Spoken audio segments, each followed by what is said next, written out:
এহরামের কাপড় কিনে, কোমরের বেল্ট কিনে, দুইটা নতুন লুঙ্গি কিনে, নতুন গেঞ্জি কিনে, তাহাজ্জুদের সময় যায় নামাজের কিনারে এই হজের সরঞ্জাম গুলি রাইখা যদি তুমি আমার আল্লাহ রাব্বুল আলামিনকে বলো, রব্বুল আলামিন আমি হজের ইহরামের কাপড় কিনেছি, কিন্তু আমার যাওয়ার তো টাকা,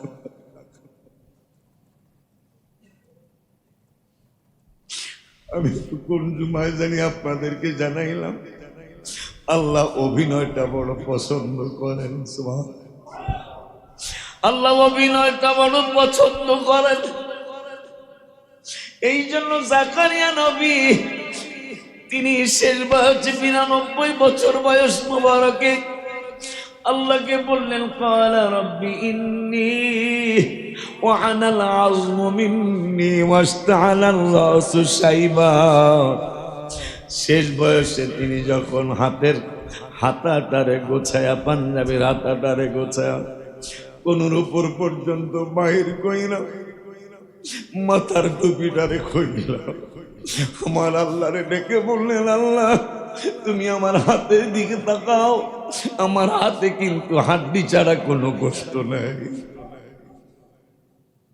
তুমি যদি ইহরামের কাপড় কিনে, তুমি যদি ইহরামের কাপড় কিনে, পাসপোর্ট টাকা রাখার ছোট্ট একটা ব্যাগ কিনে, তুমি যদি একটা মেলামাইনের প্লেট কিনে, মেলামাইনের একটা গ্লাস কিনে, একটা হজের নিয়ত করে গামছা কিনে, যায় নামাজের কিনারে যদি এই সরঞ্জামগুলি রাইখা, সরঞ্জামগুলি যদি তুমি রাইখা আমার রব্বুল আলামিনে ডাক দাও, তোরা কে যাবি রে আমার নবীজির উম্মতের লাগিয়া কান্দে যারে, আর তোরা কে যাবি, তোরা কে যাবি আমার নবীজির দল উম্মতের লাগিয়া কান্দে যারে, তোরা কে যাবি আশিক রে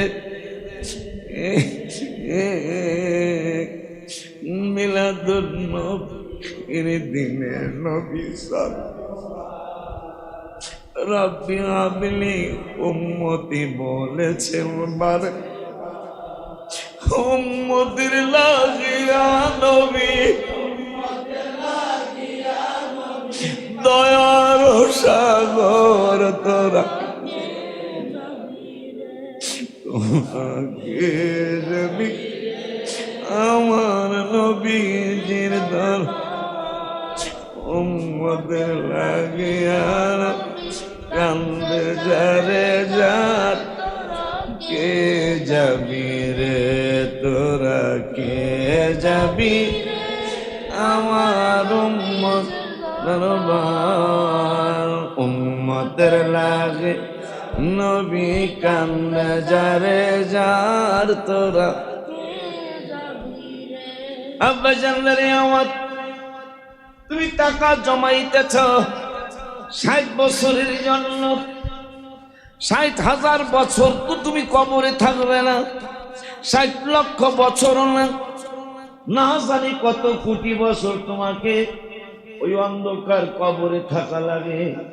সেইটার জন্য তুমি কি পুঁজি করেছ, অথচ তুমি মাত্র ৭০ বছরের জন্য তোমার ১০ তলা ২০ তলা ৫০ তলা ১০০ তলা বিল্ডিং এর প্রয়োজন হয়ে পড়েছে, যেখানে তুমি সারা জীবন থাকবা, যেখানে থাকার আর কোনো শেষ নাই, ওই জায়গার জন্য তোমার কোনো টেনশন হয়ে আসে না। আল্লাহ বারবার তোমাকে আমাকে দাওয়াত দিলেন, ওয়াইদ জাআলনাল বাইতা মাসাবাতাল লিন্নাস, আল্লাহ রাব্বুল আলামিন বললেন আমার খানায়ে কাবা, আমার ঘর, এটা ইমানদারদের মুসলমানদের মানুষের একটা সম্মিলন স্থান আমি আল্লাহ বানাইছি।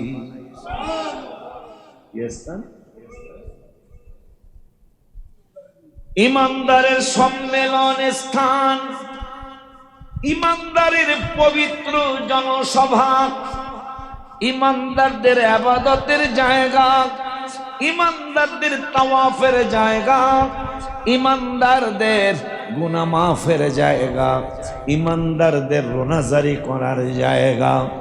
আমার আল্লাহ কওয়া ইদ জাআলনাল বাইতা মাসাবাতাল লিন্নাস, তোমাদের পক্ষ থেকে কেন আমি বারবার যাই? আমি যাওয়ার কথা তো আমার গজলের মধ্যে আমি লেখছি, গজলের মধ্যে আমি তোমাদেরকে লেখা জানায় দিছি। মদিনা মদিনা জান্নাতি নমুনা, মদিনা মদিনা জান্নাতি নমুনা, যেথায় শাহে মদিনা জানিও আল্লাহ, যাইতে করো মেহেরবানি ও আল্লাহ, যাইতে করো মেহেরবানি। এই শরীয়তপুরের জোনাইদ আসছো? জোনাইদ জোনাইদ আসে নাই? আমার নাতি তো, যাও অমর আস, এই সবগুলোর নাম তোমার যাও, জোনাইদ যাও, জোনাইদরে নিয়ে আসো। দেখছো কারবার আমার বংশে থানা লেভেল এসে বৃত্তি পেয়েছে। তোরে আশা বলে জোর আসছেন,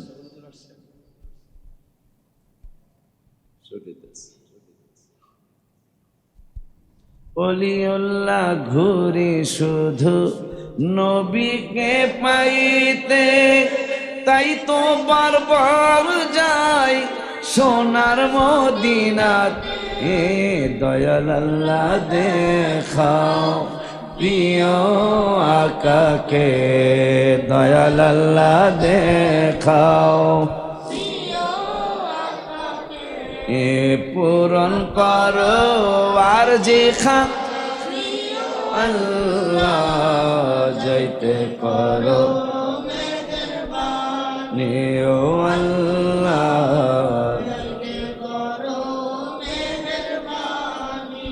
আল্লাহ বললেন আমি আমার ঘরকে ইমানদারদের সম্মেলনের স্থান বানিয়েছি, ইমানদারদের ইবাদতের স্থান বানিয়েছি, ইমানদারদের মহাপবিত্র সম্মেলনের স্থান আমি আল্লাহ বানিয়েছি।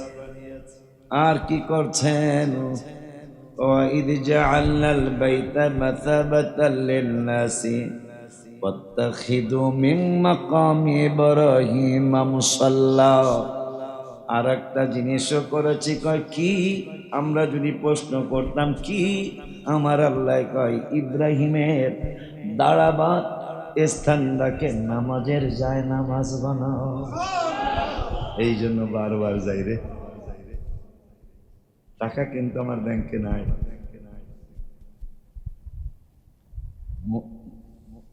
মক্কা মদিনা যাওয়ার টাকা কিন্তু আমার ব্যালেন্স নাই, কিন্তু আমি যাবো ইনশাআল্লাহ। কেন? আল্লাহ বলছেন সম্মেলন তো কতই দেখছস বেটা, মক্কা শরীফের সম্মেলন। আল্লাহ বলছেন সম্মেলন দেখছো প্রতি বছর একবার, মারহাবা কয় না বেটা। এবার ওমরায়ও ধারণাতীত মানুষ হয়েছে, এবার ধারণাতীত। আব্বা জানলারে আমার সম্মেলনে যোগ দেই। এরপরে আল্লাহ বলছেন ইব্রাহিমের দাঁড়াবার জায়গাটাকে তোমরা নামাজের যায় নামাজ বানাও। সেইটাও চেষ্টা করে যাচ্ছে। লাস্টে বললেন ওয়াহিদেনা ইলা ইব্রাহিম ওয়া ইসমাঈলা আন তাহিরা বাইতিয়া লিত্তাইফিনা ওয়াল আকিফিনা ওয়ার রুকআইস সুজুদ। আমার আল্লাহ কয় আমি ইব্রাহিমকে ইসমাইলকে বললাম আমার এই খানায় কাবা যারা তাওয়াফ করতে আসবে এদের জন্য, যারা ওয়াল আকিফিনা ইতিকাফ করবে তাদের জন্য, আর কারা কয় ওয়াসজুদ, যারা আমার খানায় কাবা এসে সিজদা করবে তাদের জন্য। আনতাহিরা, আমার ঘরকে তোমরা দুই বাপে পুতে পরিষ্কার রাখো। তা আমরাও তো ইব্রাহিম বাবার ছেলে। একশো বেলা জোরে কয় না মারহাবা। আমরাও তো ইব্রাহিম বাবার ছেলে। আল্লাহ বলছেন মিল্লাতা আবিকুম ইব্রাহিম হুয়া সাম্মাকুমুল মুসলিমিন। ওই খানায় কাবা ঝাড়ু দেওয়ার জন্য বছর একবার যাওয়ার চেষ্টা করছি, আলহামদুলিল্লাহ, কিন্তু মনটায় মানে না, আমার মনটায় মানে না। তোমরা অবহেলা করছো। কার কোন সময় আজরাইল তোমাদের বাড়িতে আসবে, মরণ কারো কথা শোনে না। কথা বলে না বেড়া, মরণ কারো কথা শোনে না। আজরাইল তোমার জিজ্ঞাসা করে ঘরে ঢুকবে না, হঠাৎ করে তোমার জানালা দিয়ে ইসরাইল ঢুকে পড়বে। তুমি সময় চাইলে কোনো কাজ হবে না। তোমার ছেলেরা মেয়েরা কানবে। আজরাইল বলে আমার উপর রাগ করছো নাকি? আমি তো 1 মিনিট আগেও আসি নাই, 1 মিনিট পরেও আসি নাই। আল্লাহ যা সিদ্ধান্ত করছে তাই আমি মানছি।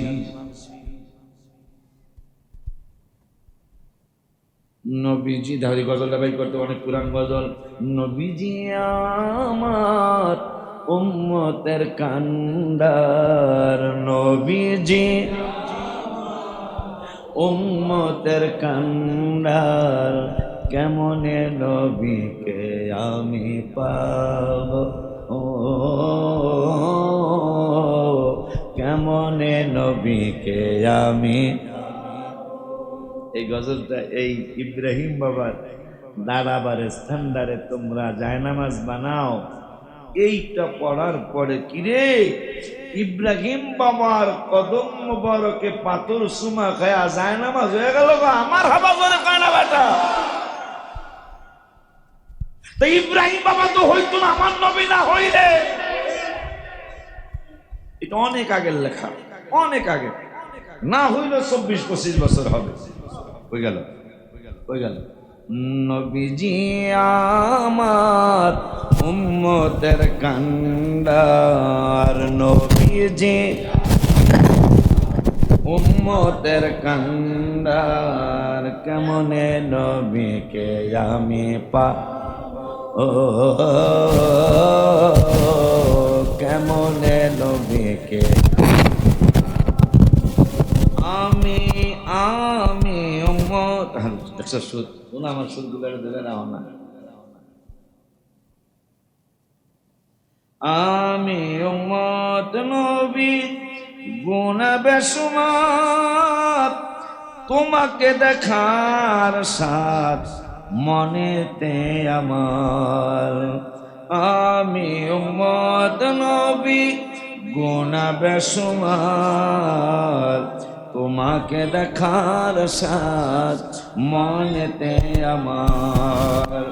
তোমাকে দেখে মনের স্বাদ মিটাবো, তোমাকে দেখে মনের স্বাদ মিটাবো। ও কেমনে নবীকে আমি পাবো, কেমনে নবীকে কেমনে দেখিব তোমায় তা তো জানি না, তোমার দিদার ছাড়া প্রাণে বাঁচি না। দিদার দাও গো দয়াল নবী, কদম চুমিব, দিদার দাও গো দয়াল নবী, কদম। ও কেমনে নবীকে আমি। ওই পাথরের কথা মনে হয় আমি কদম চুমিব লিখছিলাম, যে সামান্য জান্নাতের একটা পাথর যদি ওই ইব্রাহিম বাবা তোমার কদমে যদি চুমা লাগার কারণে পাথরের যদি এত দাম হয়ে যায়, তা আমরা তো পাথর না, পাথরকে তো শ্রেষ্ঠ জাতি আল্লাহ বলেন নাই। আমাদের মানুষদেরকে আল্লাহ শ্রেষ্ঠ জাতি বলেছেন। আমরা শ্রেষ্ঠ জাতি যদি হাবিবের কদম মোবারকে একটা চুমা লাগায় দিতে পারি, তাইলে পাথরের থেকে তো আমাদের দাম কম হওয়ার কথা নয়। এই জন্য আমি লিখলাম, দিদার দাও গো দয়াল নবী, কদম চুমিব, দিদার দাও গো দয়াল নবী, কদম ও কেমনে নবীকে আমি ও কেমনে নবীকে হাদিসে পেয়েছি নবী দরুদ যে পড়ে, ওই উম্মতের গুনাহ সবই ঝরিয়া পড়ে। মিলাদ পড়িলে খোদার রহমত পাব, মিলাদ পড়িলে খোদার রহমত পাব। ও কেমনে নবীকে আমি ও কেমনে নবীকে আমি ও নবীজি আমার উম্মতের কান্ডার, নবীজি উম্মতের কান্ডার, কেমনে নবীকে আমি চিন্তায় পড়ে গেলাম। আল্লাহ আমাদেরকে বললেন সম্মেলনের দাওয়াত, ইমানদারদের একসাথে হওয়ার দাওয়াত, তোমরা আসবা। এরপরে বললেন ইব্রাহিমের পাথরের উপর দাওয়াত দাঁড়ানোর জায়গাটা নামাজের মুসল্লা বানাও, যায় নামাজ বানাও। লাস্টে বললেন ইব্রাহিম ইসমাইলকে বললাম তাওয়াফকারীদের জন্য কাবা পরিষ্কার রাখো, কাবা শরীফকে পরিষ্কার করো। এতেকাব যারা করবে তাদের জন্য, যারা আমার খানায় কাবায় সেজদা করবে তাদের জন্য কাবা শরীফ পরিষ্কার করো। আমি আমার আল্লাহকে বললাম, আল্লাহ ওই খানায় আমি ঝাড়ু লইয়া যদি নাও পারি, অন্তত হাত দিয়া যেন খানায় কাবা একটু আমি সামান্য ধুলাবালি সরাইতে পারি। যেহেতু তোমার বন্ধু বলেছেন মান তাশাব্বাহা বিকওমি ফাহুয়া মিনহুম, যে যার সাথে সম্পর্ক রাখবে ইবাদতে, যে যার সাথে সম্পর্ক রাখবে ঈমানে, যে যার সাথে সম্পর্ক রাখবে আকীদায়, যে যার সাথে সম্পর্ক রাখবে কথায়। তাই বাবা ইব্রাহিম ইসমাইল খানায় কাবা ঝাড়ু দিয়েছে, পরিষ্কার করেছে, পরিষ্কার কইরা সঙ্গী হইলাম। আলহামদুলিল্লাহ। কয়দিন বাঁচবেন? কয়দিন বাঁচবো? কয়দিন পৃথিবীতে থাকবেন? এই পৃথিবীতে থাকার জন্য আপনার কতটুকু কি প্রয়োজন? কতটুকু কি প্রয়োজন আপনার? যতটুকু প্রয়োজন ততটুকু কিন্তু হয়ে গেছে। এখন টাকা পয়সা হইতে কোনো সমস্যা নাই। টাকা পয়সা ছাড়া কি ইসলামের খেদমত করা যাইব? কিন্তু সেইটা যেন আল্লাহকে রসুলকে খুশি করার মাধ্যমে যেন হয়। মারহাবা কোন বেটা, আল্লাহকে নবীকে সন্তুষ্ট করার জন্য যেন ওই লাইনে যেন হয়। চাইলে 1000 কোটি টাকার মালিক হলো সমস্যা সমস্যা নাই। তাইলে শ্রেষ্ঠ ইবাদতের একটা ইবাদত হইল হজ। শ্রেষ্ঠ ইবাদতের একটা ইবাদত হলো হজ। আবার খানায় কাবা পরিষ্কার করার একটা চমৎকার মাধ্যম হজে যাওয়া। ইব্রাহিম বাবার পদচিহ্নটার জায়গা নামাজ পড়া আল্লাহর অর্ডার। এটা হজের মাধ্যমে, উমরার মাধ্যমে সম্ভব, নাইলে মুরাকাবার মাধ্যমে এটা হক আদায় হবে না। অনেক পাগলেরা মুরাকাবার মাধ্যমে খানায় কাবায় চলে যায়, যেটা করেছিলেন মুজাদ্দিদ আল কিসানি রহমাতুল্লাহি আলাইহি। হায় হায় হায় হায়, সারা জীবন 5 টাকা 10 টাকা। দেখো বেড়া, আমি যে কইলাম মেহরামের কাপড় কিন্ন, জুতা কিন্ন, প্লেট কিন্ন, গ্লাস কিন্ন, এই মুজাদ্দিদ আল ফিসানি মুজাদ্দিদিয়া তরিকার যিনি প্রতিষ্ঠাতা, তিনি সারা জীবন 5 টাকা 10 টাকা 50 টাকা 100 টাকা করে জোগায়া হজের টাকা হলো, হজের রওনা করছে ইন্ডিয়ায়। ইন্ডিয়ায় নামটা ভুলে গেলাম, নকশেবন্দিয়া নকশেবন্দিয়া তরিকার প্রতিষ্ঠাতা হুজুর রহমাতুল্লাহি আলাইহির সাথে সাক্ষাৎ করার জন্য গেলেন। হুজুর বললেন, মুজাদ্দিদ আল ফিসানি এখানে কয়েকদিন থাকো। কয়েকদিন থাকতে যা পীর মুর্শিদের কদমে সময় দিতে গেল, হজের সময় চলে গেল। মনের মধ্যে বড় কষ্ট, টাকাও আর নাই, আমি কেমনে হজে যাব, টাকাও নাই, কেমনে হজে যাব। কিন্তু মদিনা মদিনা মদিনা মদিনা করে কান্দে, বাইতুল্লাহ বাইতুল্লাহ বলে কান্দে। আমি তো যেই বছর যাইতে পারি নাই, কোন বছর যাইতে যাওয়া গেল না। পরে আমি গজলের মধ্যে আফসোস করে লিখছিলাম, আমার তাহিরি ফোন দিছে, ভাই যাইয়া লেখেন, এইবার যাইতেছেন না, এইবার কি লিখবেন? আমি কইলাম লেখা ফালাইতেছি, কি জানো কি জানো কি জানো, বাইতুল্লাহ মনে শান্তি লাগে না বলো, ও বাইতুল মনে হজরে আসওয়াদ চুমা খাওয়া এবার হলো, বাইতুল। আফসোস করে আমি লিখলাম, করুণার কারণে যাওয়া হলো না। তাহিরি ফোন দিছে, এবার লিখবেন কি? আমি এবার কি লিখবেন ভাই? আমি এবার আফসোসের গান লিখবো?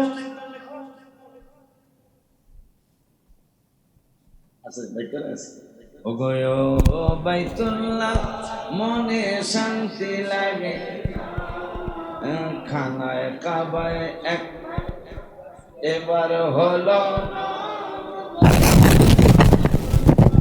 গো বাইতুল্লাহ মনে শান্তি লাগে, হজরে আসওয়াদ চুমা দেওয়া এবার হলো, ও গো।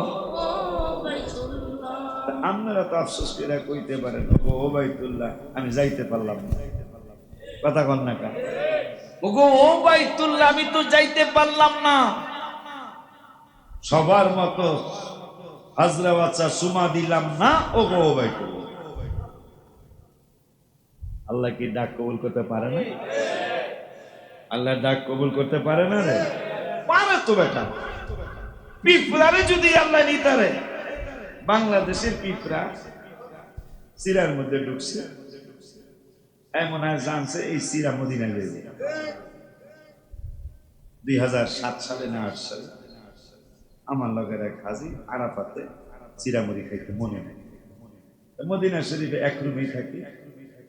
তা আমার হুজুর চিরামুড়ি খাইবে, খারাপ হয় না, দেন চিরামুড়ি খোলার পরে দেখি চিরামুড়ির মধ্যে অনেক পিঁপড়া। হাজির সাহেব 2-4টারে মারছে। আমি বললাম, খবরদার, এরা তো আশিকে রাসূল। হুজুর পিঁপড়াও কি আশিকে রাসূল হয়? পিঁপড়া কিন্তু দাম আছে রে বেটা, পিঁপড়ার কথা মনে হইতে নৌকার কথা আবার মনে হচ্ছে। জোড়ায় জোড়ায় সবাই উঠাইছে, সবার আগে পিঁপড়া উঠেছে। সুবহানাল্লাহ। নূহ নবীর নৌকায় তো জোড়ায় জোড়ায়, সবার আগে পিঁপড়ার জোড়া উড়াইছে। তাহলে পিঁপড়ার একটা দাম আছে না আলাদা? সবার আগে পিঁপড়ার জোড়া উঠাইছে, আর সবার শেষে গাদা উড়াইছে। এই গাদার লাগা শয়তান হচ্ছে। আব্বা জানলারে আমার, আমি বললাম আর একটাও মারবেন না, বাইসা বাইসা পিঁপড়া গুলি সরায় দেন, পিঁপড়া মারা যাবে না। হাজী সাহেব আমার মতো একটু কম বুঝের, সে বলতেছেন, হুজুর চিরামুড়ি গুলির মধ্যে কি অবস্থা দেখেন। আমি বললাম, হাজী সাহেব সে সিরার সাথে চুক্তি করছে, সিরারে আমি তোমার মধ্যে একটু ঢুকে যাব, তুমি তো মক্কায় যাইবা, মদিনা শরীফে যাইবা, আমি পিঁপড়া তো আমারে প্লেনে যদি প্রেমের কুরুরা আমারে দেখেন মানে মাইরা ফালাইব। আমি তোমার চিরামরির মধ্যে ঢুকে বললাম, তুমি আমারে মারবা না, তুমি আমারে মারতে দিবা না। আল্লাহ মনে হয় কথাটা শুনছে, যেহেতু আল্লাহ আল্লাহ সৃষ্টি করেছেন, আল্লাহ রাব্বুল আলামিন মনে হয় কথাটা শুনেছেন।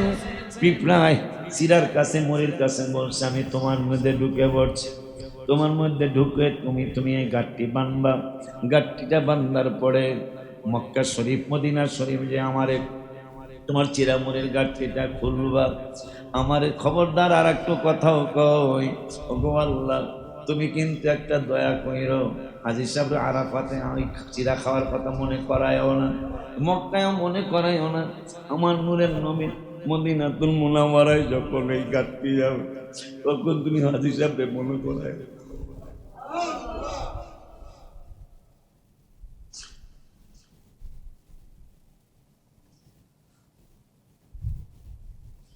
হাজীদের কাছে আমার সালাম পাঠাইলাম, হাজীদের কাছে আমার সালাম পাঠাইলাম।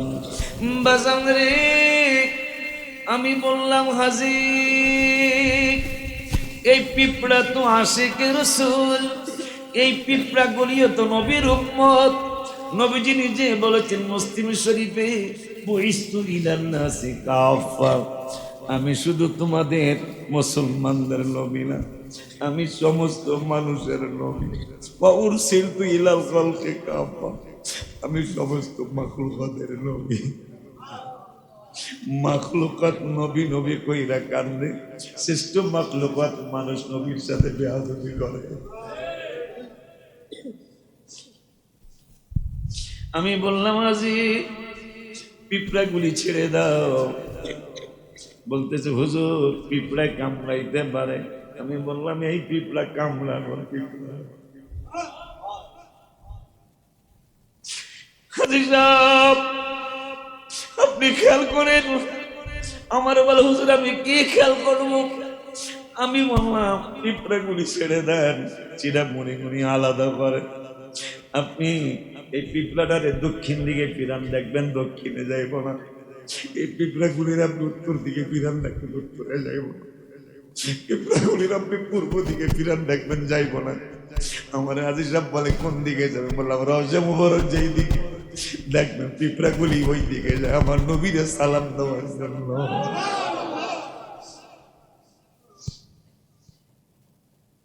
এই জন্যই গত 15-17 দিন আগে আমি লেখছিলাম, নূরের নবী দেনের ছবি, নূরের নবী দেনের ছবি, কান্দে আপনার লাগিয়া দিদার দেব দয়াল দয়া দিদার দেব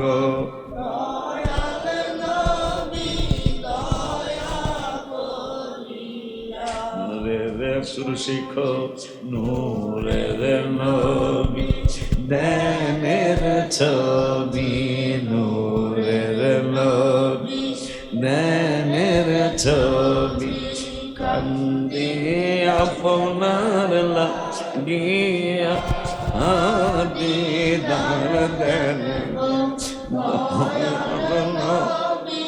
দয়া করিয়া দিদার দেন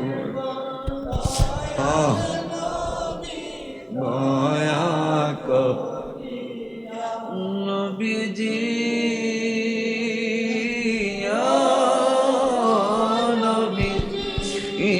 উম্মত কাঁদে দেখা লাগিয়া, আপনায় দেখলে দোজখ হারাম, আপনায় দেখলে দেখলাম মেশকাত পড়িয়া দিদার দয়াল নবী দয়া করিয়া। বাজানদারে আমার সামনের শুক্রবারটা ইনশাল্লাহ আল্লাহ হায়াত দিন আমি নামাজ পড়াবো। এরপরের জুমা ইনশাল্লাহ আমি খানা খাওয়ায় পড়বো আল্লাহ হায়াত দিলে। জুমার নামাজে আপনারা আসবেন, সাপ্তাহিক মাহফিলও আসবেন, আর আমি কামাই করবো না। উপস্থিত নেই আপনার ভাইরা মাহফিল করাবে, আর মাহফিল ইনশাল্লাহ বন্ধ করবো না। আল্লাহ যেন কবুল করে সকলে মনে হবে। হিসাব নিকাশ শেষ, পাঁচপাতি দুর্বল হয়ে গেছে। হিসাব নিকাশ পাইলা পাঁচপাতি দুর্বল হয়ে যাচ্ছে, আর বেশি দিন বলার সময় বাকি নাই।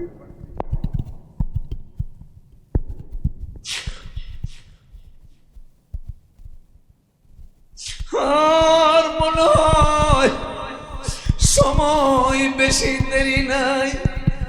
ও বাজান, সাপ্তাহিক মাহফিল ইনশাল্লাহ চলবে, মাসিক মাহফিল ইনশাল্লাহ চলবে। কারণ কেন বন্ধ করবো? আমার আলেম সন্তান 100-র উপরে আছে, আলহামদুলিল্লাহ।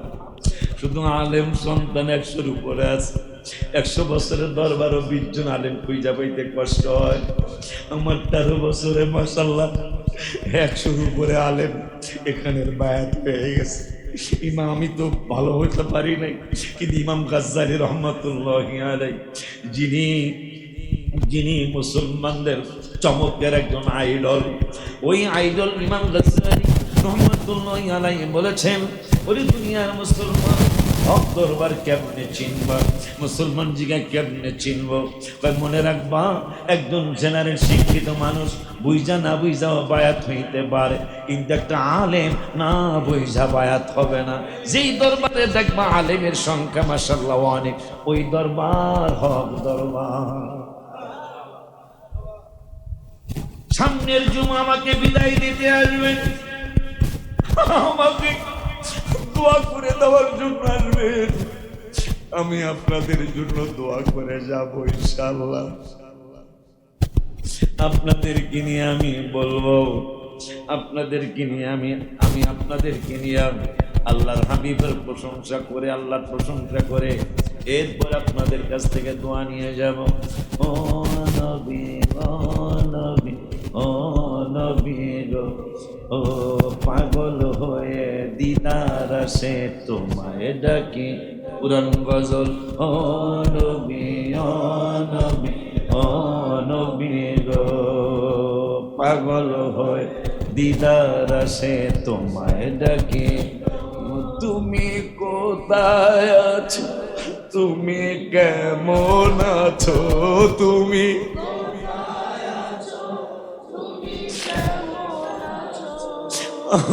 তোমার কথা সদা ভাবি গো নবী, ও নবী গো, ও পাগল হয় দিদার আসে তোমায় ডাকি। বলো না ও নবী, ও নবী গো, ও পাগল হয় দিদার আসে তোমায় ডাকি গো। বলো ও নবী, ও নবী গো, পাগল হয় দিদার আসে তোমায়